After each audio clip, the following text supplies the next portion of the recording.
Hello, my name is Nicola and I'm one of the archivists at West Sussex Record Office, where I look after the Shiphams archive. Based in Chichester, Shiphams is one of our county's best known and best loved brands. I'm going to show you some sample jars for Shiphams' extensive range of pastes which we have in the archive. The pots date roughly from the 1920s through to the 1970s, and most are made from glass. Some had labels attached, such as this one for bloater paste, a very popular line. This label for lobster paste shows one of the firm's logos, featuring the Roman gates of Chichester City, which you can see more clearly on this sample lid. This green ceramic sample jar clearly shows the Shipham's name embossed on the jar, with a space for the label. A more modern jar here, dating from around the mid-1960s, and an unusual wooden sample pot, and a decorative, heavy clay-type mould here. Shipham's pastes were initially sold in flat porcelain pots, and we have a survivor here dating from around 1900. This would have been sealed with butter on the top. You can find out more about the products that filled these jars and the company that made them by joining me for an online talk, The Story of Shipham's, on the 31st of August 2021. To book, go to the Eventbrite website and search for The Story of Shipham's.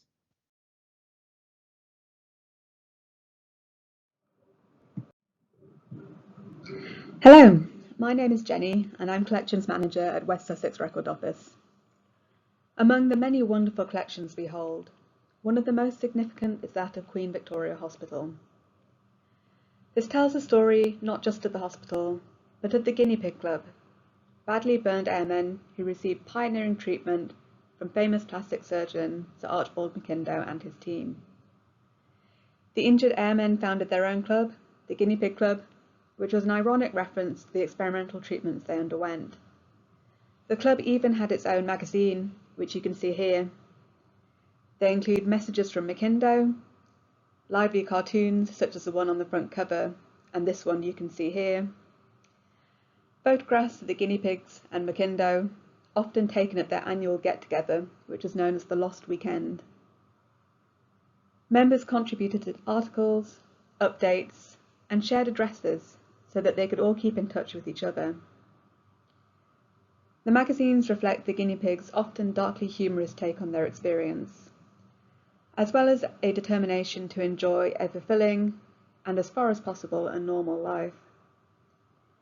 You can find out more about the Guinea Pig Club, Sir Archibald Mackindo, and Queen Victoria Hospital, and see other documents from the archive by coming along to my online talk, Stories from the Surgeon's Table, on Tuesday, 28th of September at 7 p.m. To book, go to Eventbrite and search for Stories from the Surgeon's Table, or follow the link on our What's On page on our website.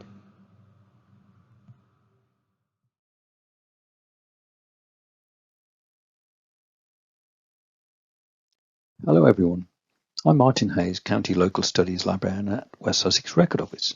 Here's a taster of my photographs talk coming up in October.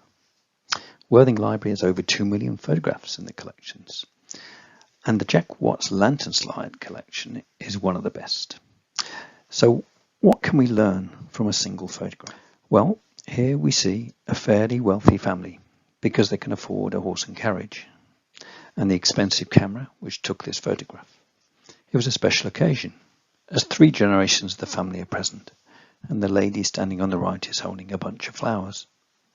Their dress and the trees being in leaf means it was a warm spring or summer's day. The man on the right is one of the family, as he's near the group and casually smokes a cigarette. The man on the left, however, stands apart from everyone, is near the horse, suggesting he's the driver. Fortunately, we have 2 versions of this lantern slide, each with notes on the mounts. The notes confirm it was a bank holiday outing for the Watts family in 1909, taken in the Wigan-Hold area near Parham House. So now the date has to be either the 31st of May or the 30th of August 1909. Other photos in the collection have allowed us to identify Jack as the boy in the driver's seat. And he published his memories in 1982 in this book, revealing that his grandfather was Nathaniel Watts, owner of a thriving shoe shop in Chapel Road, Worthing, and one of the founder members of the Worthing Camera Club. So the photographer was almost certainly Nathaniel. There'll be many more photographs like this to enjoy my talk on the 26th of October.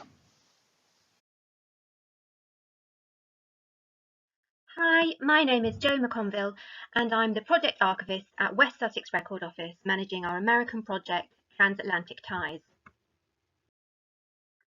In the last few years, discoveries about the Sussex copy of the American Declaration of Independence have made international headlines, and it's become one of the highlights of our collections. It's also become the catalyst for the Transatlantic Ties project, which explores some of the fascinating historical connections between West Sussex and the United States, and shines a light on some of the other documents in our archives, which provide an often surprising insight into key events in American history and the evolving relationship between Britain and its former colony.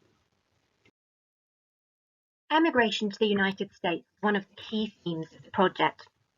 Letters collected by James and John Brown in the late 18th and early 19th centuries record the experiences of friends and relatives from the General Baptist communities of Horsham and Ditchling, who left England to start new lives in America. James Brown's sister, Anne Billingshurst, and her husband, Thomas, exchanged many letters with their dear brother, James, from their home in Pittsford in New York State. One early letter from Thomas to his dear brother describes the conditions of the land in winter and the use of sleighs to travel the long distances across frozen rivers and lakes. In a letter to his parents back home, Daniel Constable writes vividly of his experiences travelling down the Mississippi River to New Orleans.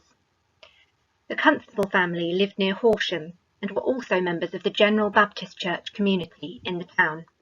You can find out more about these and many other documents and learn about the work of the project by coming along to my online talk, Transatlantic Ties, American History in West Sussex, on Tuesday, 30th of November at 7 p.m.